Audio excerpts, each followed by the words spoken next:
Hello बच्चों, let's see this question. This question says numerous form of periodic table have been devised from time to time. A modern version which is most convenient and widely used is the long and extended form of periodic table. The above principle and electronic configuration of atoms provide a theoretical foundation for periodic classification.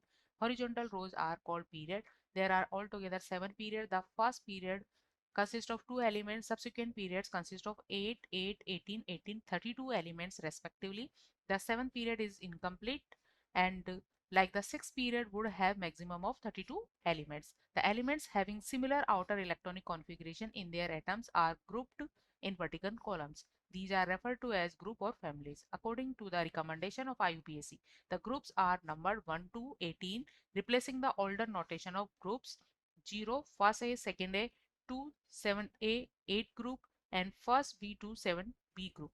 Each successive period in periodic table is associated with filling up next higher principal energy level following above sequence. The number of elements in each period is twice the number of atomic orbitals available in energy level that is being filled.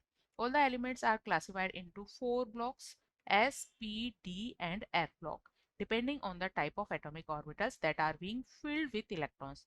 The outer electronic configuration of an element is n-2f7, n-1d1, ns2. Question is, to which block in the long form of periodic table does this belong?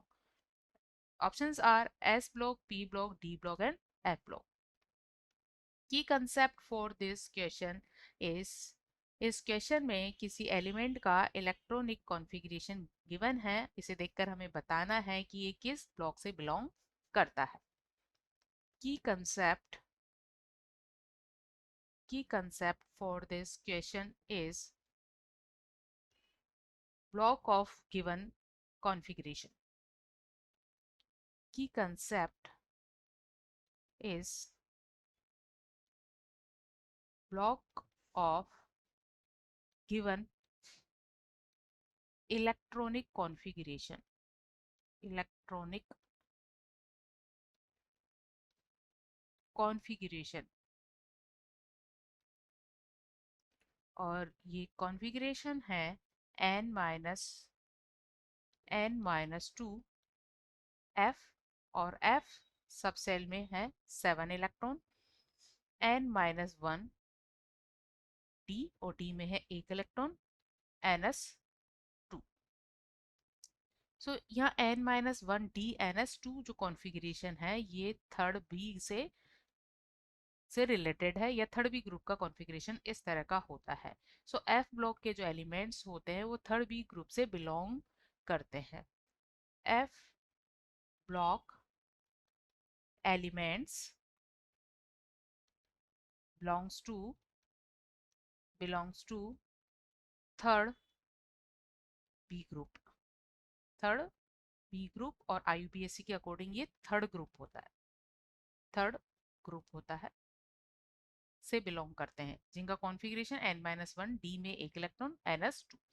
Balance cell का configuration इस तरह से होता है. लेकिन F block के element भी इसी ग्रुप से बिलोंग करते हैं और इनके n-2f में 1 से 14 इलेक्ट्रॉन फिल किए जाते हैं. तो यहाँ क्योंकि एफ सब सेल कैसा है, इनकम्प्लीट है, हाफ फिल्ड है, तो ये एफ ब्लॉक से बिलोंग करता है. Because n-2f7 is incomplete, is incomplete. So this belongs to F block. F block क्योंकि F सब सेल यहाँ completely filled नहीं है, F incomplete है, it means ये F block से belong करता है. So right answer of this question is D, F block. Hope you understood it well. Best of luck.